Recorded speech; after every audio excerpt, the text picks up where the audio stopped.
وہ سنجیدگی سے گاڑی چلا رہا تھا۔ اس کا ارادہ تھا وہ جلدی جلدی اپنا کام کرنے کے بعد گاؤں کے لیے واپس نکل جائے گا، مگر موسم کی صورتحال اسے کچھ اور ہی پیغام دے رہی تھی۔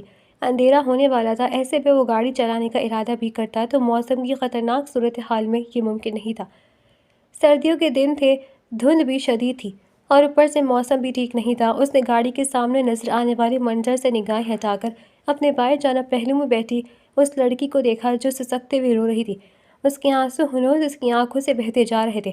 پہلے تو اس نے خوب تماشا کیا تھا، چیخ و پکار کی تھی، مگر اب وہ شور مچانا بند کر چکی تھی، لیکن آنسو ابھی بھی بہہ رہے تھے۔ وہ گہری سانس خارج کر کے رہ گیا۔ کچھ ہی دیر میں اس نے اپنے گھر کے باہر گاڑی روکی۔ یہ اس کا لاہور شہر میں ذاتی گھر تھا، جہاں وہ کبھی کبھی رہائش کر لیتا تھا۔ خاص طور پر اپنی پڑھائی کے سلسلے میں وہ یہیں قیام پذیر رہا تھا، مگر اس نے کبھی سوچا نہیں تھا آج اسے ان حالات میں اپنے گھر واپس آنا پڑے گا۔ اس نے گھر کے باہر گاڑی روکی تو چوکیدار نے گیٹ کا دروازہ کھول دیا۔ وہ گاڑی گیراج میں کھڑی کر چکا تھا اور اب گاڑی سے اتر گیا، مگر وہ لڑکی ابھی تک رو رہی تھی۔ اس کا خود سے گاڑی سے اترنے کا کوئی ارادہ نہیں تھا۔ علیزہ اتر جاؤ اور میرے ساتھ چلو۔ وہ اب گاڑی کو دوسری سائڈ پر آیا اور اس کے لیے خود دروازہ کھولا اور اسے حکم دینے والے انداز میں کہا۔ علیزہ غصے میں اپنی بھیگی آنکھوں سے اسے دیکھنے لگی۔ یہ شخص اسے زہر لگ رہا تھا۔ اچانک اس کے ذہن میں کچھ ہلچل ہوئی اور وہ غصے میں گاڑی سے نکلتی مین گیٹ کی طرف بھاگنے لگی تھی تاکہ اس شخص کی قید سے نکل جائے۔ ہاشم فوری الرٹ ہوا تھا۔ اسے یقین تھا یہ سرفری لڑکی آسانی سے کبھی اس کے ہاتھ نہیں آئے گی۔ اس نے بجلی کی سی تیزی سے اسے بازو سے پکڑا اور کھینچتا ہوا گھر کے اندر لے گیا۔ چھوڑے مجھے، کیوں یہاں لے کر آئے آپ مجھے آپ کی اس حرکت کے بارے میں آپ کی بہن کو بتاؤں گی اور اپنے بھائی کو بھی۔ علیزہ روتے ہوئے اسے دھمکی دے رہی تھی۔ اس کا بازو ابھی بھی اس کی سخت گرفت میں تھا۔ وہ گھر کے اندر داخل ہو کر سوئچ بورڈ ٹٹول کر گھر کی بتیاں جلا چکا تھا اور چند سیکنڈز میں پورا گھر روشن ہو گیا تھا۔ گھر کے اندر شدید سناٹا چھایا ہوا تھا، جس سے معلوم ہوتا تھا کہ یہاں کوئی نہیں رہتا۔ علیزہ کا سانس اٹکنے لگا۔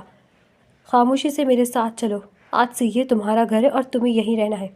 پیار سے تمہیں سمجھا رہا ہوں۔ وہ اسے اپنے سامنے کھڑا کرتا سمجھا رہا تھا۔ علیزہ حیرت سے اب اسے دیکھنے لگی تھی۔ پہلے وہ اس سے جبراً نکاح کر چکا تھا اور اب اسے اپنے ساتھ گھر بھی لے آیا تھا۔ میں کبھی آپ کے ساتھ نہیں، تو خوف سے بول رہی تھی۔ سردی کی شدت سے اب وہ کانپنے لگی تھی۔ اس کے ہونٹ نیلے پڑنے لگے تھے۔ پہلے ہی وہ کافی دنوں سے مسلسل غم سے دوچار تھی اور اب اس شخص کی بات سن کر اسے مزید پریشانی ہونے لگی۔ وہ مسلسل غم سہتے اب بے ہوش ہو کر اس کی باہوں میں جھول گئی۔ اس نے صبح سے کچھ نہیں کھایا تھا۔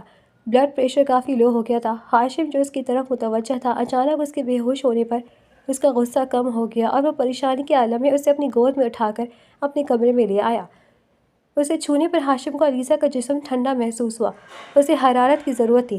اسے بیڈ پر لٹا کر وہ کمرے پر الیکٹرک ہیٹر آن کر چکا تھا۔ ہیٹر سے کمرے میں حرارت بڑھنے لگی اور اس کے ہونٹ سرخ پڑنے لگے۔ اچانک اس کی پلکوں میں حرکت ہوئی اور وہ اٹھ کر بیٹھ گئی۔ اپنے سامنے ہاشم کو دیکھ کر اس نے ایک بار پھر رونا شروع کر دیا، مگر اب وہ کچھ نہیں بول رہی تھی۔ اس کے اندر اتنی طاقت ہی نہیں بچی تھی کہ وہ اس شخص سے لڑ سکے یا کچھ بول سکے۔ ہاشم کو بھوک کا احساس ہو رہا تھا۔ وہ کچن میں چلا آیا۔ فریج سے اس نے بریڈ اور انڈے نکالے، انڈوں کو فرائی کیا اور بریڈ پر رکھ دیا تھا۔ ساتھ میں کافی بنا کر وہ کمرے میں آ گیا۔ کھانا کھا لو، بہتر محسوس کرو گی، وہ اس کے سامنے کھانا رکھتے ہوئے بولا، مگر وہ اشتعال بھری نگاہوں سے اسے یوں دیکھنے لگی جیسے اس نے زہر کھانے کی بات کی ہو۔ اسی دوران اچانک ہاشم کا فون رنگ ہوا۔ اسے گھر سے کال آ گئی تھی اور وہ دوسرے کمرے میں کال سننے چلا گیا۔ بابا صاحب کا فون تھا جو اسے گھر بلا رہے تھے۔ خیریت ہے بابا صاحب؟ موسم کافی خراب ہے، مجھے نہیں لگتا میں ڈرائیور کر کے آج رات آ سکوں گا۔ ہاشم نے بابا صاحب سے پوچھا۔ اس کا ارادہ تھا وہ آج رات یہیں گزار کر کل واپس گاؤں چلا جائے گا۔ بابا صاحب بھی موسم کی نیت دیکھ کر اسے کل حویلی آنے کا کہہ کر کال رکھ چکے تھے۔ جب وہ کمرے میں آیا تو اس نے دیکھا علیزہ وہیں بیٹھی تھی۔ اس نے کھانے کو ہاتھ تک نہیں لگایا تھا۔ کھانا کھا لو، خود کو تکلیف مت دو، جو ہوا اسے قبول کر لو۔ اس کی بات سن کر علیزہ حیرت سے اسے دیکھنے لگی۔ آپ کو پتہ بھی آپ کیا کہہ رہے ہیں؟ آپ نے میرے ساتھ جبرا نکاح کیا اور یہاں لے آئے، نہ مجھے میرے بھائی سے رابطہ کرنے دیا، اور آپ کہہ رہے میں قبول کر لوں؟ میں کبھی معاف نہیں کروں گی آپ کو۔ ایک بار میرے بھائی سے رابطہ ہو جائے، وہ چھوڑیں گے نہیں آپ کو جب انہیں آپ کی اصلیت پتہ چلے گی۔ ارے آپ کو تو دوستی کا ہی بھرم رکھ لینا چاہیے تھا، مگر آپ نے کیا کیا؟ وہ شدید غصے میں اب بھر کر رو پڑی۔ ہاشم چاہ کر بھی اسے کچھ سچ نہیں بتا پایا۔ یہ کھانا کھا لو اور جیسا کہو ویسا کرو۔ کچھ دن بعد میں تمہیں تمہارے بھائی کے پاس چھوڑ دوں گا جب میرا اس سے رابطہ ہوگا۔ وہ اسے تسلی دینے کی خاطر بولا تھا تاکہ وہ کھانا تو کھا لے، جبکہ سچ یہ تھا کہ وہ جانتا تھا علیزہ کے بھائی سے اس کا رابطہ شاید اب کبھی نہ ہو پائے گا۔ علیزہ اس کی بات سنتے ہی اسے دیکھنے لگی۔ کچھ سوچ کر اس نے خاموشی سے کھانا کھایا شروع کر دیا۔ ہاشم بے اختیار مسکرایا اور اٹھ کر دوسرے کمرے میں چلا گیا۔ آج اس کا اسی کمرے میں سونے کا ارادہ تھا۔ اپنا فون اس نے تکیے کے نیچے رکھ لیا تاکہ علیزہ اس کے فون سے چھیڑخانی کر کے کوئی رابطہ نہ کرنے کی کوشش کرے۔ گھر کو اندر سے اچھی طرح لاک کر دیا تھا تاکہ وہ بھاگ نہ سکے، مگر پھر بھی بستر پر لیٹ کر اسے نیند نہیں آ رہی تھی۔ دھیان بار بار اس لڑکی کی طرف جا رہا تھا کہ کہیں وہ کوئی الٹی سیدھی حرکت کرنے کی کوشش نہ کرے۔ کافی دیر وہ جاگتا رہا اور پھر علیزہ کو دیکھنے گیا کہ وہ کیا کر رہی ہے۔ اس نے کمرے کا رخ کیا، دروازہ کھول کر اندر جھانک کر دیکھا تو وہ سوتی ہوئی نظر آئی اور وہ خاموشی سے کمرے میں واپس آ گیا۔ اب اسے نیند آ گئی تھی، صبح ہو چکی تھی اور الارم کی آواز پر اس کی آنکھ کھلی تھی۔ علیزہ بھی اٹھ چکی تھی اور اس کی آنکھوں میں کل والا غصہ، بے چینی اور نفرت کے جذبات نظر آ رہے تھے، مگر ہاشم کو فی الحال اس چیز سے کوئی فرق نہیں پڑ رہا تھا۔ اس نے گھر میں 2 ملازموں اور 2 ملازمہ کا انتظام کر دیا تھا۔ ایک چوکیدار ہر وقت گیٹ پر موجود تھا اور ایک مالی بھی تھا۔ 2 ملازم اپنی بیوی کے ساتھ یہاں نوکری پر آ چکے تھے۔ ان 2 لڑکیوں کو ہاشم نے علیزہ کا خیال رکھنے کو کہا تھا۔ وہ ان لوگوں پر بھروسہ کر سکتا تھا کیونکہ وہ دونوں اس سے وفادار ملازم رہے تھے۔ البتہ اس نے ان لوگوں کو سختی سے منع کر دیا کہ وہ علیزہ سے اپنے نکاح کے بارے میں حویلی والے کو کبھی معلوم نہیں پڑنے دیں گے اور رازداری سے خاموش رہیں گے۔ اس نے ان سب کو حکم دیا تھا کہ انہیں ہر صورت علیزہ کا خیال رکھنا ہے اور وہ گھر سے باہر نہ جا پائے۔ یوں تو ہاشم نے سوچ رکھا تھا کہ وہ مستقل طور پر یہیں لاہور شفٹ ہو جائے گا۔ اس کا گاؤں میں کچھ بھی خاص دل نہیں لگتا تھا، مگر وہ جانتا تھا لاہور شفٹ ہونا بھی آسان نہیں تھا۔ بابا صاحب بہت سخت تھے، وہ اپنے فیصلے کرتے تھے، ان کے آگے کسی کی فریاد تک نہیں چلتی تھی۔ اسے لاہور رہنے کے لیے کوئی بہانہ بنانا تھا، البتہ وہ سب کو سخت ہدایت دیتا۔ اب علیزہ کے پاس کمرے میں آیا۔ علیزہ، میں جانتا ہوں یہ وقت کچھ زیادہ ہی مشکل ہے، مگر تم اگر یہاں آرام سے رہو گی تو سب ٹھیک ہو جائے گا اور میں تمہیں تمہارے بھائی کے پاس بھی لے جاؤں گا۔ وہ اسے پیار سے سمجھا رہا تھا، مگر وہ غصے میں اسے دیکھنے لگی۔ میں اس قید میں کبھی نہیں رہوں گی، مجھ سے ایسی کوئی توقع مت رکھیں۔ میں بھی اس دن کا انتظار کر رہی ہوں کہ کب بھائی واپس آئیں گے اور میں آپ کی اصلیت ان کو بتاؤں گی، پھر وہ خود آپ کو دیکھ لیں گے۔ وہ حقارت سے بازو سینے پر باندھتی تیز نگاہوں سے اسے دیکھتے ہوئے بولی۔ ہاشم صرف اب خاموشی سے اسے دیکھ رہا تھا۔ یہ لڑکی شروع سے ہی غصیلی تھی۔ وہ گہری سانس خارج کر کے رہ گیا۔ اب وہ اسے کیا بتاتا کہ اس مشکل وقت میں اسے علیزہ کے بھائی نے ہی پھنسایا تھا، مگر وہ فی الحال اسے کچھ سمجھانا نہیں چاہتا تھا اور نہ ہی بتا سکتا تھا، اس لیے خاموشی سے وہاں سے نکل گیا۔ اس کے جانے کے بعد علیزہ صوفے پر گرنے کے انداز میں بیٹھی۔ اسے سخت غصہ آ رہا تھا، کچھ سمجھ نہیں آ رہا تھا کہ کیا کرے۔ اس کا بھائی شہزاد ہاشم کا گہرا دوست تھا اور ہاشم کی بہن ہانیہ اس کی کالج میں کلاس میٹ تھی۔ ہانیہ سے علیزہ کی اچھی دوستی ہو گئی تھی اور جب اسے بعد میں پتہ چلا کہ ہانیہ کے بھائی سے اس کی بھائی کی دوستی ہے تو اسے بہت خوشی ہوئی، مگر پھر اچانک ایسی صورتحال پیدا ہو گئی کہ اسے خود سمجھ نہیں آیا وہ کیا کرے۔ ہانیہ کے بھائی نے اسے جبرن نکاح کر لیا تھا۔ اسے یقین نہیں آ رہا تھا۔ وہ یہ سب اگر سب کے سامنے کرتا تو شاید وہ سب قبول کر لیتی، مگر سب سے خفیہ رکھ کر نکاح کرنے کی وجہ اسے ہرگز سمجھ نہیں آ رہی تھی۔ اس کے پاس اب کہاں راستہ بچا تھا؟ نہ اس کے پاس اب اپنا فون تھا کہ وہ کسی سے رابطہ کر پاتی۔ اگر فون مل جاتا تو وہ اپنے بھائی سے یا ہانیہ سے رابطہ کرتی اور انہیں سب کچھ بتا دیتی تاکہ وہ اس کی کچھ مدد کرتے، مگر ایسا کچھ بھی نہ ہو سکا تھا۔ اس گھر میں کوئی بھی فون نہیں تھا، نہ ہی وہ کسی ملازم سے فون مانگنے کی جرات کر سکتی تھی، کیونکہ ہاشم جانے سے پہلے سب کو اچھی طرح سمجھا کر گیا تھا کہ علیزہ کو فون نہیں دے رہا۔ اسے اس شخص پر غصہ آ رہا تھا جو جبرن اس کا حاکم بن بیٹھا تھا۔ کوئی بات نہیں، مجھے یقین ہے میں جلد یہاں سے نکل جاؤں گی اور اس کے بعد تمہارے گھر جا کر تمہاری گھر والوں کو اور ہانیہ کو سب بتا دوں گی۔ وہ دل میں پکا ارادہ کرتے ہوئے بولی۔ وہ نہیں جانتی تھی اس گھر میں اس کا گزارا کیسے ہوگا۔ اسے اپنے گھر کی بہت یاد آ رہی تھی، مگر وہ گھر بھی تو ویران ہی تھا جہاں اس کا بچپن گزرا تھا۔ اس گھر میں بھی اس نے بہت غم دیکھے تھے، مگر کم از کم وہ اس کا گھر تو تھا۔ وہ شدت سے ماضی میں کھو گئی۔ علیزہ ایک سنجیدہ لڑکی تھی، بچپن سے ہی اس کی شخصیت کافی حساس رہی تھی۔ چھوٹی چھوٹی باتیں وہ دل سے محسوس کرتی اور لوگوں کا سخت رویہ اسے بری طرح تکلیف دیتا۔ اس نے اپنا ہوش سنبھالنے کے بعد گھر کے ماحول کو ہمیشہ رنجیدہ محسوس کیا تھا۔ یوں تو وہ ایک امیر گھرانے میں پیدا ہوئی تھی، مگر گھر کے مکین آپس میں ایک دوسرے سے بے حد عنات رکھتے تھے۔ اس امیری نے گھر کے مکینوں کے درمیان دوری پیدا کر دی تھی۔ وہ ہر وقت گھر میں جائیداد کے مسائل پر بات چیت اور جھگڑے ہوتے۔ نہ صرف بڑوں کے دل میں بلکہ بچوں کے دلوں میں بھی ایک دوسرے کے لیے نفرت بڑھنے لگی۔ علیزہ کے 4 تایا تھے اور 2 پھپھو۔ علیزہ کی والدہ اس گھر کی چھوٹی بہو تھی اور انہوں نے اپنی پوری زندگی گھر والوں کے دلوں میں جگہ بنانے کے لیے ہی گزاری دی، مگر پھر بھی کوئی بھی انہیں دل سے قبول نہیں کر سکا۔ علیزہ کے والد نے اپنی پسند سے ان سے شادی کی تھی، یہی وجہ تھی منزہ بیگم کسی کا دل نہ جیت سکیں۔ اکثر گھر میں اس بات پر جھگڑا ہوتا تھا کہ کیوں حاشر صاحب نے اپنی پسند سے خاندان کی روایت کو توڑ کر برادری سے باہر شادی کی ہے، تو سزا کے طور پر جائیداد انہیں اور ان کے بچوں میں تقسیم نہیں کی جائے گی۔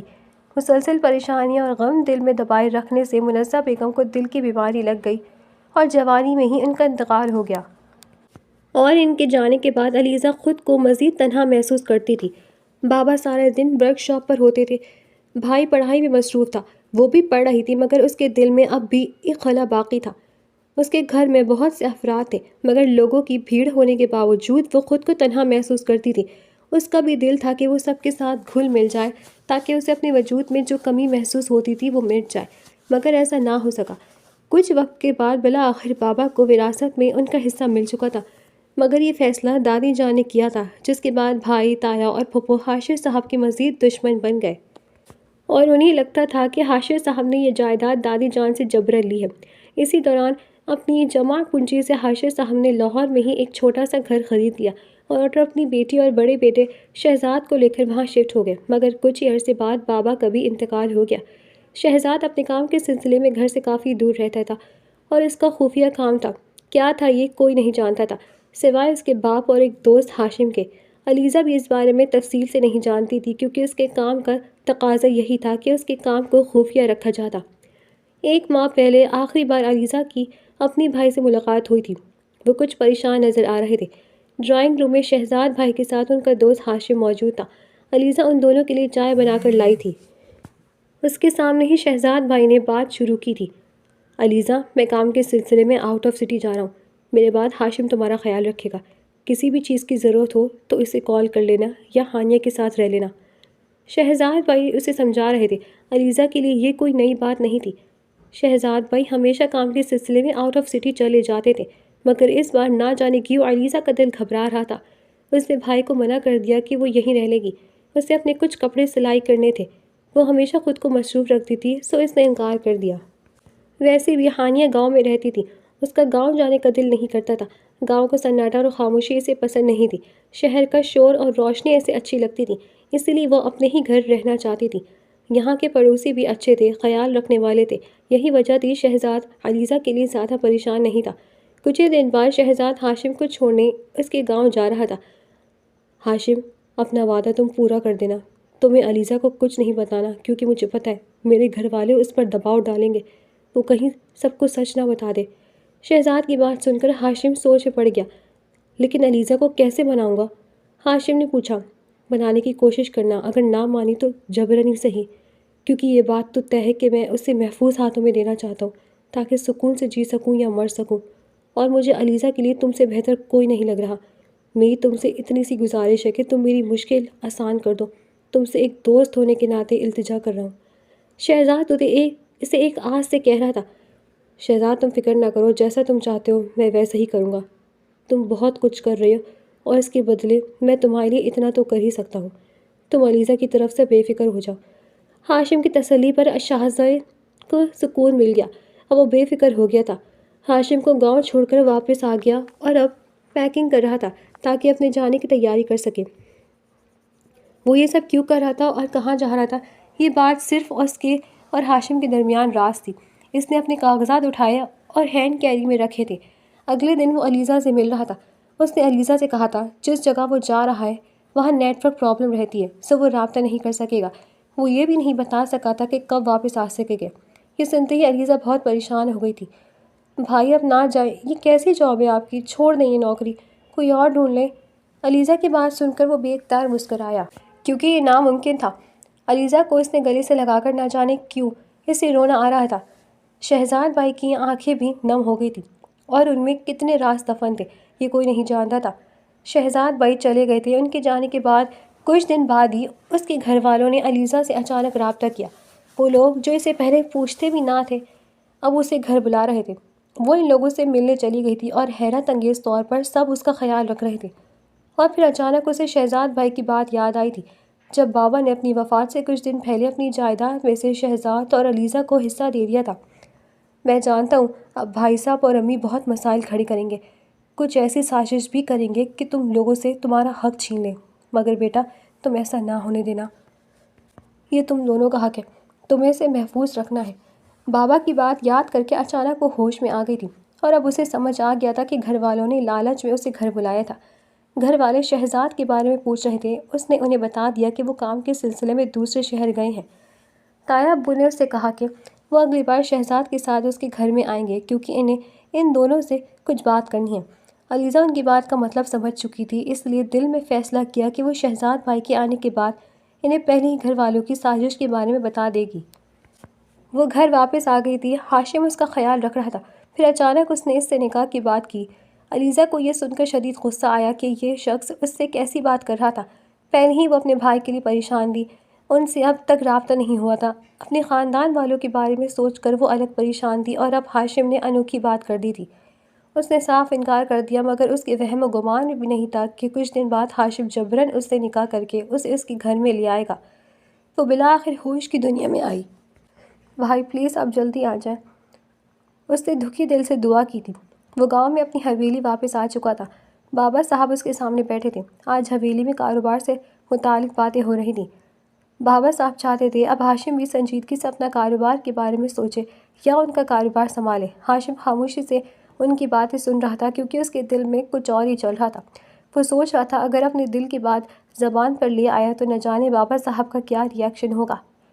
بابا صاحب، وہ میرا ارادہ ہے کہ میں کچھ عرصہ لاہور میں جاب کروں، یہ میرا شوق ہے اور شروع سے ہی یہی خواہش ہے کہ پہلے میں اپنی اسٹڈیز سے ریلیٹڈ جاب کروں اور پھر اس کے بعد کاروبار، چاہے وہ اپنا ذاتی ہو یا آپ کا سنبھالوں۔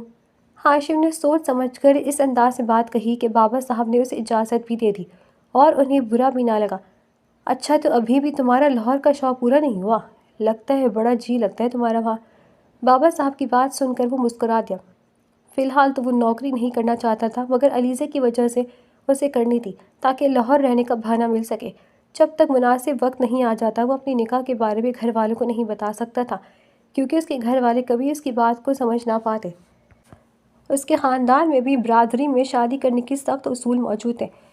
علیزہ ان کی برادری کی نہیں تھی۔ ہاشم جانتا تھا جب بابا صاحب یا حویلی میں کسی کو یہ بات پتہ چلے گی تو کتنا ہنگامہ ہوگا۔ وہ انہیں سمجھا نہیں سکتا تھا کہ وہ اپنے دوست کی خاطر یہ سب کر رہا ہے، سو اس نے فی الحال نکاح اور دیگر معاملات خفیہ رکھنے کا فیصلہ کیا۔ ابھی اسے صرف شہزاد کا انتظار تھا کہ شاید اس سے رابطہ ہوتا، مگر اب تک نہیں ہو سکا تھا۔ وہ کال پر ملازموں سے علیزہ کی اپ ڈیٹ لے رہا تھا اور انہوں نے بتایا کہ وہ خاموش ہے اور اس نے کوئی ہنگامہ نہیں کیا تو وہ بھی مطمئن محسوس کر رہا تھا۔ حویلی میں اس کی کزن کی شادی کا فنکشن تھا، سو ایک ہفتہ وہ حویلی میں ہی موجود تھا، مگر ہرگز علیزہ سے غافل نہیں رہا تھا۔ آج اس کا لاہور شہر جانے کا ارادہ تھا۔ اس نے جاب کے لیے اپلائی کیا ہوا تھا اور اسے انٹرویو کے لیے پیر کے دن بلایا گیا۔ آج جمعہ تھا سو وہ واپس شہر جا رہا تھا۔ بابا صاحب نے اسے اجازت دے دی تھی اور اسے واضح الفاظ میں کہا تھا کہ وہ اپنا یہ شوق پورا کر کے جلد از جلد گاؤں واپس آ جائے۔ وہ گہری سانس خارج کر کے سب سے ملنے کے بعد لاہور کے لیے نکل گیا۔ دوپہر کا وقت تھا، ہلکی بارش ہو رہی تھی، موسم اب بدل رہا تھا۔ دن کے وقت کسی بھی قسم کی اسموگ نہیں تھی۔ اس کے چہرے پر سنجیدگی چھائی ہوئی تھی۔ وہ دل ہی دل میں سوچ رہا تھا نہ جانے آگے مستقبل میں کیا ہوگا، شہزاد کب واپس آئے گا اور وہ کب حویلی میں سب کو اپنی شادی کے بارے میں بتائے گا، نہ جانے حویلی والے اس حقیقت کو قبول کریں گے یا نہیں۔ یہ سب سوچتے ہوئے وہ گھر پہنچا۔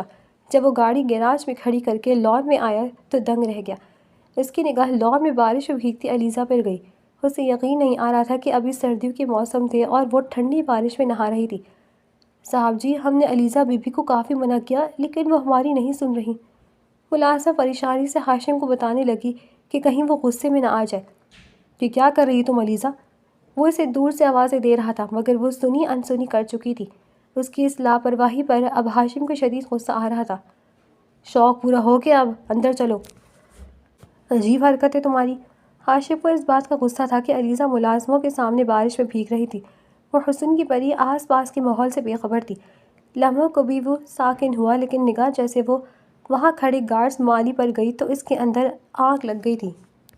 وہ اسے بازو سے پکڑتا ایک سائڈ پر لے آیا۔ اسے اندازہ نہیں تھا کہ وہ اشتعال میں اس کے بازو کو غصے میں دبوچ چکا ہے اور اسے اب درد ہو رہا تھا۔ چھوڑو مجھے، درد ہو رہا ہے؟ کیا مسئلہ ہے آپ کا؟ جینے دے میری زندگی مجھے، میرا دل جل رہا ہے، آگ لگ رہی ہے میرے اندر، وہ سہمی ہوئی نگاہوں سے بولی۔ اسے سردی لگ رہی تھی۔ اور جو میرے اندر آگ لگی ہے اس کا کیا؟ تمہاری بدتمیزی سمجھ سے باہر ہے، بھولو مت کہ تم نکاح میں ہو میرے، اور میں جو کہوں گا تم وہی کرو گی۔ وہ اسے سنجیدگی سے سمجھاتا ہوا گھر کے اندر لے آیا اور ہیٹر آن کر دیا۔ جبراً کیا آپ نے میرے ساتھ یہ سب، نہیں رہنا مجھے آپ کے ساتھ، دھوکے باز اور غدار ہیں آپ، دھوکہ دیا آپ نے اپنے دوست کو، فائدہ اٹھائے دوستی کو اور میرا۔ وہ بغیر سوچے سمجھے کچھ بھی بول رہی تھی۔ اس کے جواب پر وہ غصے سے پاگل ہوتا اسے خود میں بھیج چکا تھا۔ اس کے ہاتھوں کی انگلیاں اب علیزہ کی کمر میں پیوست ہو رہی تھیں۔ علیزہ اس کی اس حرکت پر دنگ رہ گئی۔ اس کے دل کی دھڑکنیں بڑھ گئی تھیں۔ 2 منٹ میں اپنا حولیہ درست کرنا، ورنہ اگر میں کروں گا تو پھر کہوں گی تمہارا فائدہ اٹھا رہا ہوں، وہ عجیب سے لہجے میں بولا اور الماری سے کپڑے نکال کر اس کے سامنے اچھالے اور کمرے سے باہر چلا گیا۔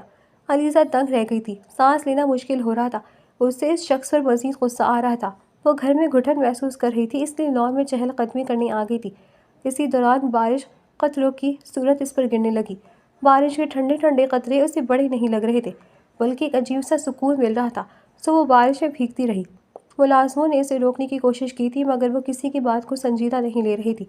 مگر ہاشم ایک بار پھر جبراً اسے اپنے ساتھ گھر کے اندر لے آیا۔ وہ غصے میں کپڑے تبدیل کر چکی تھی مگر اب اس نے اندر سے کنڈی لگا دی تھی کیونکہ یہ اس کے غصے کا اظہار تھا۔ ہاشم دوسرے کمرے میں رہ رہا تھا۔ علیزہ اس سے کوئی بات نہیں کر رہی تھی اور نہ وہ کام کے علاوہ اس سے کوئی بات کر رہا تھا۔ آج اسے اس گھر میں 1 ہفتہ ہو گیا تھا۔ وہ جاب پر صبح کو جاتا، شام کو واپس آتا۔ آج جمعہ تھا، اسے کل جاب سے چھٹی تھی۔ اس کا ارادہ تھا وہ اتوار کا دن علیزہ کے ساتھ گزارے گا، اسے پیار سے سمجھائے گا کہ وہ ضد اور غصہ چھوڑ دے۔ آج جب وہ گھر واپس آئے تو اس نے علیزہ کو روتے ہوئے پایا۔ کیوں رو رہی ہو؟ طبیعت ٹھیک ہے تمہاری؟ وہ کمرے میں آ کر اسے نرمی اور ہمدردی سے پوچھنے لگا۔ مجھے بھائی کے پاس جانا ہے، پلیز انہیں کال کریں، مجھے ان سے بات کرنی ہے۔ کیوں آپ بات نہیں کروا رہے میری ان سے؟ علیزہ تکلیف سے رو رہی تھی۔ دوپہر کو وہ سو گئی تھی مگر اس نے خوفناک خواب دیکھا تھا کہ اس کا بھائی اس دنیا میں نہیں رہا۔ وہ ڈر کر اٹھ گئی اور اپنے بھائی کو یاد کرتے شدت سے رو رہی تھی۔ وہ ہاشم سے ضد کر رہی تھی کہ وہ اس کی شہزاد سے بات کروا دے مگر وہ بے بس تھا۔ شہزاد کے پاس اپنا فون نہیں تھا، وہ کہاں اس سے رابطہ کرتا، جبکہ شہزاد نے خود کہا تھا وہ واپس آئے گا تو اسی گھر میں آئے گا، اس لیے وہ انتظار کر رہا تھا۔ علیزہ کام ڈاؤن، شہزاد یہیں آئے گا اسی گھر میں، بس کچھ دن انتظار کر لو۔ وہ اس کے پاس بیٹھا اسے سمجھا رہا تھا اور بے ساختہ اس نے علیزہ کے ہاتھ پر اپنا ہاتھ رکھا تو وہ غصے میں اسے دیکھنے لگی اور اس کا ہاتھ جھٹک دیا۔ جھوٹ مت بولے، یہ سب آپ کی وجہ سے ہوا ہے، جائیں یہاں سے آپ، میں آپ کی شکل نہیں دیکھنا چاہتی، وہ غصے میں اسے کہہ رہی تھی۔ اس کی حالت دیکھ کر ہاشم خاموش ہو گیا اور اس وقت اس نے کمرے میں جانے میں ہی عافیت سمجھی تھی۔ آج اتوار تھا اور اسے آفس سے چھٹی تھی۔ اس نے ملازمہ کو ناشتہ بنانے کو کہا۔ علیزہ ابھی تک سو رہی تھی، صبح کے 10 بجنے والے تھے۔ وہ ناشتہ لے کر علیزہ کے کمرے میں آ گیا اور اسے نرمی سے جھنجھوڑ کر اٹھایا۔ علیزہ جو گہری نیند میں تھی، اس کی نیند میں خلل پڑنے لگا اور وہ آنکھیں کھول کر اٹھ گئی، مگر ہاشم کو دیکھ کر اسے شدید غصہ آنے لگا۔ جائیں آپ میرے کمرے سے، آپ نے نکاح تو کر لیا مگر یاد رکھیے گا اس طرح کر کے میرے دل میں ہرگز جگہ نہیں بنا پائیں گے اور نہ میں اس نکاح کو قبول کروں گی۔ وہ اسے سختی سے بے دخل کرا رہی تھی۔ ہاشم اب اسے مزید بحث نہیں کرنا چاہتا تھا، اس لیے خاموشی سے اسے ناشتہ کا کہہ کر وہ وہاں سے چلا گیا۔ علیزہ کا غصہ اب تک کم نہیں ہو رہا تھا۔ وہ انتظار میں تھی کہ کب اسے موقع ملے اور وہ یہاں سے بھاگ جائے گی۔ کم از کم وہ اپنی دادی کے گھر چلی جائے گی، وہاں ان لوگوں کی ہاشم کی حرکت کے بارے میں بتائے گی، شاید وہ لوگ شہزاد بھائی سے اس کا رابطہ کروا دیں۔ یہی سوچ کر اسے تھوڑا حوصلہ ملا۔ جب بھی ہاشم آفس ہوتا تو علیزہ کی کوشش ہوتی وہ گھر سے نکلنے کے لیے کوئی بہانہ بنائے، مگر چوکیدار اور ملازم اس کے آس پاس منڈلاتے رہتے تھے۔ وہ سودا لینے جانے کا بہانہ کرتی تو ملازم اس سے کہتا وہ اس کے لیے سودا لے آئے گا۔ علیزہ دانت پیس کر رہ جاتی۔ اس گھر میں اسے وحشت ہونے لگی تھی، گھٹن سی ہوتی تھی۔ وہ جلد ہی جلد اس گھر سے اور ہاشم سے چھٹکارا حاصل کرنا چاہتی تھی۔ آج وہ لانچ میں بیٹھی ٹی وی دیکھ رہی تھی جب اس کی نگاہ اچانک ملازمہ کے بٹن والے فون پر گئی، جو شاید وہ کچن میں رکھ کر اٹھانا بھول گئی تھی۔ اس وقت ملازمہ اپنے کوارٹر میں موجود تھے۔ موقع کا فائدہ اٹھا کر اس نے ٹی وی بند کیا اور موبائل لے کر چھت پر چلی آئی تاکہ کسی ملازم کو شک نہ ہو۔ اس نے کانپتے ہوئے شہزاد بھائی کا نمبر ڈائل کیا مگر ان کا نمبر ہی آف تھا۔ اس نے پریشانی سے ہانیہ کا نمبر یاد کرنے کی کوشش کی اور اسے کال ملائی۔ ہیلو ہانیہ، میں علیزہ بات کر رہی ہوں، مجھے تم سے کچھ بات کرنی ہے، پلیز تم یہاں آ جاؤ۔ ہاشم کے لاہور والے گھر میں اس نے مجھے یہاں قید کیا ہوا ہے اور جبراً نکاح بھی کیا ہے۔ علیزہ اسے روتے ہوئے سب کچھ بتا رہی تھی، جسے سننے کے بعد ہانیہ کے پیروں تلے سے زمین نکل گئی۔ وہ سوچ بھی نہیں سکتی تھی اس کا بھائی اس کی دوست کے ساتھ ایسا سلوک کر سکتا ہے۔ وہ دنگ رہ گئی۔ اس نے فوری بابا صاحب اور امی کو شکایت لگائی تھی اور بابا صاحب کا اشارے خون بلند ہونے لگا۔ انہوں نے ہاشم کو کال ملا دی۔ فوراً گھر آؤ، اسی وقت ہاشم، مجھے تم سے کچھ ضروری بات کرنی ہے۔ وہ آفس کے کام میں مصروف تھا جب بابا صاحب کا فون آ گیا۔ وہ اسے شدید غصے میں گھر بلا رہے تھے۔ خیریت ہے بابا، اس وقت تو میں آفس میں ہوں۔ وہ پریشان ہوا مگر بابا صاحب نے اسی وقت حویلی آنے کا زور ڈال کر کال بند کر دی۔ ہاشم پریشان ہوا کہ ضرور کوئی ایمرجنسی ہو سکتی ہے، ورنہ آج سے پہلے بابا نے کبھی وہ اتنے غصے میں نہیں تھے، نہ انہوں نے اسے اتنی جلد بازی میں کبھی حویلی بلایا تھا۔ وہ دل ہی دل میں خیریت کی دعا کرنے لگا۔ دوسری طرف علیزہ کال ہسٹری ڈیلیٹ کر کے واپس فون کچن میں رکھ کر اپنے کمرے میں چلی گئی، مگر ابھی بھی اس کے دل میں بے چینی تھی۔ ہاشم نے ملازم کو کال کی تھی کہ وہ علیزہ کو خبر دے دے کہ وہ حویلی جا رہا ہے۔ اس کے حکم پر ملازم حویلی علیزی کو بتانے آ گئے، جسے سننے کے بعد علیزہ کے چہرے پر فاتحانہ مسکراہٹ پھیل گئی۔ اب مزہ آئے گا، اب تمہارا کھیل ختم مسٹر ہاشم، وہ دل ہی دل میں سوچ رہی تھی۔ ہاشم پریشانی میں تیز رفتار میں گاڑی چلا رہا تھا۔ شام ہو رہی تھی، اسے فکر تھی نہ جانے ایسی کیا ایمرجنسی ہوگی کہ بابا صاحب نے اسے کچھ بتایا بھی نہیں۔ دوسری طرف اسے علیزہ کی بھی فکر تھی۔ وہ انہی سوچوں میں تھا جب اچانک ایک تیز رفتار گاڑی اس کی گاڑی سے ٹکرا گئی اور دونوں گاڑیوں کا تصادم ہوا۔ ہاشم اس اچانک آفتاب پر ہوش و آواز کھو بیٹھا تھا۔ آس پاس لوگوں کا رش بڑھنے لگا۔ کچھ لوگ ہاشم کی گاڑی کے قریب آئے تھے اور کسی نے ایمبولینس کو کال کر دی تھی، اور پھر ہاشم کے فون سے اس کی کال ہسٹری میں جا کر اس کے بابا کو کال ملائی تھی۔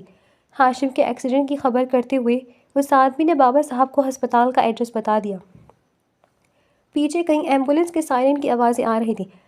اس بری خبر پر بابا صاحب کا وجود دہل کر رہ گیا۔ ہمارے ہاشم کو کچھ نہیں ہونا چاہیے، شدید غم سے گھبراتے ہوئے بولے اور ملازمہ کو گاڑی نکالنے کا کہا۔ کچھ ہی دیر میں حویلی میں کہرام مچ گیا اور سب لوگ گاڑیوں میں بیٹھ کر شہر کی طرف رخ کر چکے تھے اور اس ہسپتال جا رہے تھے جہاں کا ایڈریس انہیں اس آدمی نے بتایا تھا۔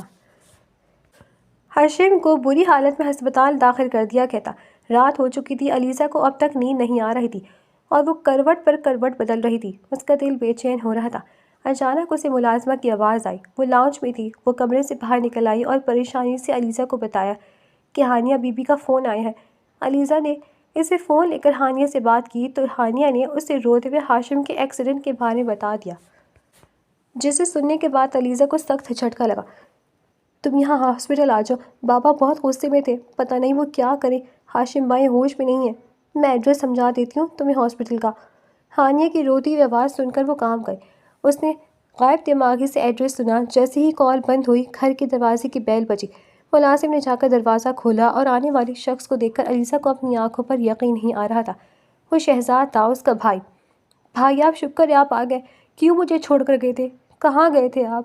وہ روتے ہوئے ان کے گلے لگ چکی تھی۔ شہزاد کی آنکھیں بھی نم ہو گئی تھی۔ وہ اسے دیکھ کر بہت خوش ہوا تھا۔ علیزہ کو یقین ہی نہیں آ رہا تھا کہ وہ اپنے بھائی کو اتنے عرصے بعد اپنے سامنے دیکھ رہی ہے۔ اسے یہ سب خواب لگ رہا تھا۔ ہاشم کہاں ہے؟ شہزاد کی بات سن کر وہ چونک گئی اور پھر روتے ہوئے اسے ہاشم کے ایکسیڈنٹ کے بارے بتا دیا۔ شہزاد دنگ رہ گیا اور اس کے پیروں تلے سے زمین نکل گئی تھی۔ ہمیں ابھی ہسپتال چلنا چاہیے، شہزاد پریشانی بولا، مگر وہ نہیں جانا چاہتی تھی۔ علیزہ نے ملازمہ کو ان کے کوارٹر میں واپس بھیج دیا کہ اسے شہزاد سے کچھ بات کرنی ہے۔ اس کے بعد وہ شہزاد بھائی کو اپنے کمرے میں لے گئی اور ہاشم کی اس سے جبراً نکاح اور پھر اس گھر میں قید بنا کر رکھنے کے حوالے سے سب کچھ بتا دیا، اور یہ بات بھی کہ اس نے ملازمہ کے فون سے چوری چھپے ہانیہ کو کال ملا دی تھی اور اسے سب بتا دیا تھا۔ جس کے بعد ہاشم کو اس کے بابا گھر بلا رہے تھے، مگر گاؤں جاتے ہوئے راستے میں یہ حادثہ پیش آ گیا۔ یہ تم نے کیا کیا علیزہ؟ تمہیں جب ہاشم نے منع کیا تھا تو تم نے یہ کیوں کیا؟ شہزاد افسوس اور غصے کے ملے جلے تاثرات لیے اس سے پوچھ رہا تھا۔ بھائی آپ کے دوست نے آپ کو دھوکہ دیا، جبراً مجھ سے نکاح کیا، اور آپ کہہ رہے ہیں میں نے یہ کیوں کیا؟ وہ غدار ہے بھائی، آپ نے آپ کی غیر موجودگی کا فائدہ اٹھایا ہے۔ علیزہ حیرت سے اسے بتا رہی تھی کہ اتنا سب ہو جانے کے بعد اس کا بھائی ہاشم کے حق میں بول رہا تھا۔ علیزہ میں نے ہی ہاشم کو یہ سب کرنے کو کہا تھا، جو میں نے کہا وہی سب اس نے کیا۔ شہزاد کے انکشاف پر علیزہ دنگ رہ گئی۔ بھائی اب کیا کہہ رہے ہیں؟ وہ بے یقینی سے اس سے پوچھنے لگی۔ شہزاد نے اپنا سر تھام لیا۔ تو وقت آ ہی گیا تھا کہ وہ علیزہ کو سچ بتا دیتا۔ اسے جس چیز کا ڈر تھا وہ سامنے آ ہی چکا تھا۔ بچپن سے شہزاد کے دل میں اپنے وطن کے لیے شدید محبت تھی اور وہ اپنے ملک کی بہتری کے لیے کچھ کرنا چاہتا تھا۔ اسے معلوم نہیں تھا کہ ایک دن اس کی یہ خواہش حقیقت کا روپ دھار لے گی۔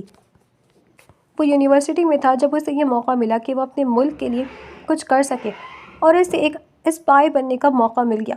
ملک کی سلامتی کی خاطر جاسوسی کرنے پر وہ دل و جان سے تیار ہو گیا اور اس نے فیصلہ کیا تھا کہ وہ اس شوق کی خاطر ملک کے لیے جان بھی دے دے گا، مگر اس کے کام کا تقاضا تھا کہ اس کی اصل پہچان اور شناخت کو خفیہ رکھا جائے۔ یہ سچائی اس کے ماں باپ کے علاوہ کوئی نہیں جانتا تھا۔ وہ اپنے گھر میں اپنی اصل پہچان کے ساتھ رہتا تھا، مگر گھر سے باہر اس کا الگ روپ تھا۔ اس کی بہن سمیت باقی گھر والوں کو بھی یہی معلوم تھا کہ وہ نوکری کے سلسلے میں گھر سے دور رہتا ہے، جبکہ حقیقت یہ تھی کہ وہ اپنے مشنز کے سلسلے میں دور رہتا تھا، اور اسی طرح اسے اپنی زندگی کا ایک اور اہم مشن ملا تھا جہاں اس کی جان بھی جا سکتی تھی۔ وہ اپنے گھریلو حالات کی وجہ سے بہت پریشان تھا کہ اس کے ماں باپ کے مرنے کے بعد اس کے گھر والوں نے اس کی بہن کو اور اسے کبھی پلٹ کر نہیں پوچھا تھا۔ خدا نخواستہ اگر مشن کے دوران اس کی جان چلی گئی تو اس کی بہن کا سہارا کون بنے گا؟ اس کے گھر والے تو جائیداد کی خاطر شاید اس کی بہن کو بھی نہیں بخشیں گے۔ اسی لیے اس نے اپنا مسئلہ ہاشم سے ڈسکس کیا اور اسے کہا تھا کہ وہ اس کے جانے کے بعد علیزہ سے نکاح کر لے۔ اس کے پاس اب زیادہ وقت نہیں بچا تھا۔ اسے ہر صورت 2 دن بعد مشن کے لیے نکلنا تھا۔ اگر خود یہ سب کرتا تو علیزہ کو سچائی بتانا پڑتی، مگر وہ اسے ابھی سچائی نہیں بتانا چاہتا تھا۔ جب ہاشم نے اس سے علیزہ سے پوچھا کہ وہ کب واپس آئے گا تو اس نے بے بسی سے کہا کہ وہ نہیں جانتا کب واپس آئے گا بھی یا نہیں۔ پھر بھی اس نے ایک تاریخ بتا دی تھی کہ اگر اس دن وہ واپس آ گیا تو خود ہی علیزہ کا اس سے نکاح کروا دے گا، کیونکہ بہن کی شادی تو کرنی ہی تھی، مگر اس تاریخ تک وہ واپس نہ آ سکا تو وہ سمجھ جائے کہ وہ مشن میں ہی جان کی بازی ہار گیا ہے۔ وہ خود علیزہ سے نکاح کر لے اور اسے اپنے ساتھ رکھے تاکہ وہ کہیں اس کے تایا وغیرہ کے پاس نہ جا سکے، ورنہ وہ اسے جائیداد کے معاملات میں الجھا سکتے ہیں۔ مشن کامیاب رہا تھا، مگر اس دوران اسے ایک گولی لگی تھی، لیکن اس کی جان کو کوئی خطرہ نہیں تھا۔ یہی وجہ تھی واپسی پر اسے دیر ہو گئی تھی۔ وہ ہسپتال میں علاج کروا کر واپس آ رہا تھا اور علیزہ کی بات سن کر وہ صدمے میں ہی چلا گیا۔ سب معاملات آرام سے حل ہو سکتے تھے، مگر علیزہ نے سب خراب کر دیا تھا۔ اب پتہ نہیں ہاشم کے گھر والے کیا طوفان مچاتے، جبکہ وہ یہ بھی بات نہیں جانتا تھا کہ ہاشم کے گھر میں بھی برادری سے باہر شادی نہ کرنے کی سخت روایت تھی۔ علیزہ یہ سب سننے کے بعد دنگ رہ گئی تھی۔ اب اسے یقین آ گیا تھا کہ ہاشم سچ کہتا تھا۔ بھائی یہ کیا ہو گیا مجھ سے؟ تو کیا میری وجہ سے ان کے ساتھ حادثہ ہو گیا؟ بھائی وہ تو بچ جائیں گے نا؟ وہ سب آپ کی خاطر کر رہے تھے اور میں نے انہیں اتنا برا بھلا کہا، انہیں برا سمجھا۔ میں ان سے معافی مانگوں گی، ہم ابھی ہسپتال چلتے ہیں، پلیز چلیں بھائی۔ وہ پریشان ہوتی اب رونے لگی تھی۔ شہزاد کے پاس اپنی گاڑی تھی، وہ بھی علیزہ کو لے کر ہسپتال جا رہا تھا۔ علیزہ سارے راستے پریشان رہی۔ ہسپتال پہنچی تو ہانیہ سے ملاقات ہوئی۔ ابھی تک ہاشم کو ہوش نہیں آیا تھا۔ بابا صاحب شدید غصے میں تھے اور علیزہ سے سوال جواب کرنے لگے تھے کہ ان کا بیٹا کیسے ان کی اجازت کے بغیر اس سے شادی کر سکتا ہے، کہیں وہ جھوٹ تو نہیں بول رہی۔ یہ سن کر علیزہ پریشان ہو گئی۔ اسے سمجھ نہیں آ رہا تھا کہ ان کے سوالات کے کیسے جواب دے۔ وہ بس بے آواز رو رہی تھی۔ انکل مجھے آپ سے کچھ بات کرنی ہے اکیلے میں سب بتانا چاہتا ہوں آپ کو، لیکن یہاں نہیں بتا سکتا، کہیں باہر چلتے۔ شہزاد نے ان سے التجا کی۔ ان کا غصہ دیکھ کر اسے اندازہ ہو رہا تھا کہ عمران صاحب کو اسے سب سچ بتانا پڑے گا۔ وہ انہیں اپنے ساتھ لے گیا تھا اور اپنی حقیقت کے بارے میں بتائے ہوئے سب کچھ بتانا شروع کیا۔ دوسری طرف علیزہ شدید پریشان ہو رہی تھی۔ اس کا دل خوف سے مبتلا تھا کہ جو شخص اصل میں اس کا محافظ بنا تھا، اسی کو اس نے غلط سمجھ لیا تھا۔ کاش وہ جلد بازی میں ہانیہ کو کال نہ کرتی، تھوڑا اور انتظار کر لیتی۔ شہزاد بھائی تو ویسے بھی آج آ جاتے، اگر ان کے سامنے بات ہو جاتی تو سب بہتر ہو جاتا۔ وہ سسکتے ہوئے رو رہی تھی اور ہاتھ اٹھا کر ہاشم کی سلامتی کے لیے دعا کر رہی تھی۔ عمران صاحب نے جب شہزاد کی حقیقت جانی تو وہ خاموش ہو گئے۔ وہ اس ملک کا محافظ تھا، اپنی جان پر کھیل کر ملک کی حفاظت کے لیے کوشش کرنے والا، پھر وہ کیسے اس کی بات رد کر سکتے تھے؟ اب جب کہ ان کا بیٹا بھی زندگی اور موت کی جنگ لڑ رہا تھا تو ان کا دل ویسے ہی نرم پڑ گیا۔ ٹھیک ہے، اگر یہ سب تم لوگ میرے علم میں لا کر کرتے تو میں تم لوگوں کا ساتھ دیتا، مگر اب حالات ایسے ہیں کہ مجھے تم لوگوں کو معاف کر کے علیزہ کو بہو کے طور پر قبول کرنا ہی پڑے گا۔ ہاشم سے زیادہ میرے لیے کچھ بھی اہم نہیں۔ عمران صاحب کی بات سن کر شہزاد کا شکریہ ادا کرتا ان کے گلے سے لگ گیا۔ جب وہ ہسپتال پہنچے تو تھوڑی دیر بعد ہاشم کو ہوش میں آنے کی خوشخبری سنائی گئی۔ اس کی حالت خطرے سے باہر تھی۔ علیزہ سب سے پہلے ہاشم سے ملنا چاہتی تھی اور اس سے معافی مانگنا چاہتی تھی، مگر پہلے شہزاد اور بابا صاحب اس کے کمرے میں چلے گئے۔ ان دونوں کو ایک ساتھ دیکھ کر ہاشم دم رہ گیا۔ بابا صاحب اس سے بہت پیار سے بات کر رہے تھے اور جب انہوں نے کہا کہ بہو کو لے کر گھر سے دور رہنے کی ضرورت نہیں، حویلی واپس آ جاؤ، تو یہ سن کر وہ حیرت سے شہزاد کی طرف دیکھنے لگا جہاں اس نے اشارہ کیا کہ وہ انہیں سب بتا چکا ہے۔ ہاشم نے اللہ کا شکر ادا کیا۔ اسے خوشگوار حیرت ہوئی تھی کہ شہزاد زندہ سلامت تھا اور بابا صاحب بھی اس کی شادی قبول کر چکے تھے۔ آخر میں علیزہ ہاشم سے ملنے آئی تھی۔ مجھے بہت شرمندگی ہو رہی ہے، میں نے آپ کو اتنا غلط سمجھا جبکہ آپ سب کچھ میرے بھلے کے لیے بھائی کے کہنے پر کر رہے تھے۔ میں آپ سے معافی مانگتی ہوں، مجھے ہانیہ کو کچھ بھی بتانا نہیں چاہیے تھا، میری وجہ سے آپ کا ایکسیڈنٹ ہو گیا۔ وہ اس کے قریب بیٹھ کر رو رہی تھی۔ کوئی اور صورتحال ہوتی تو ہاشم اس کی غلطی کو معاف نہ کرتا، مگر شہزاد واپس آ گیا تھا۔ بابا صاحب اس کی شادی کو قبول کر چکے تھے، اس لیے وہ ان دو خوشی کی باتوں کو وجہ سے اسے معاف کر چکا تھا۔ اب بتاؤ کیا چاہتی ہو؟ ابھی بھی میرے ساتھ نہیں رہو گی؟ اس کی پوچھنے پر وہ سسکنے لگی تھی۔ میں آپ کے ساتھ رہنا چاہتی ہوں، آپ نے بھائی کے ساتھ اتنی مخلص دکھائی، میں آپ کی احسان مند ہوں۔ علیزہ نے کہتے ہوئے بے اختیار اس کے ہاتھ پر اپنا ہاتھ رکھ دیا۔ وہ مسکرا دیا تھا۔ اس نے کبھی سوچا بھی نہیں تھا کہ اس کی زندگی میں سب کچھ اتنی خوبصورتی سے ہو سکتا ہے۔ زندگی میں کچھ بڑی خوشیاں چھوٹے حادثات آنے کے بعد ہی میسر ہو پاتی ہیں۔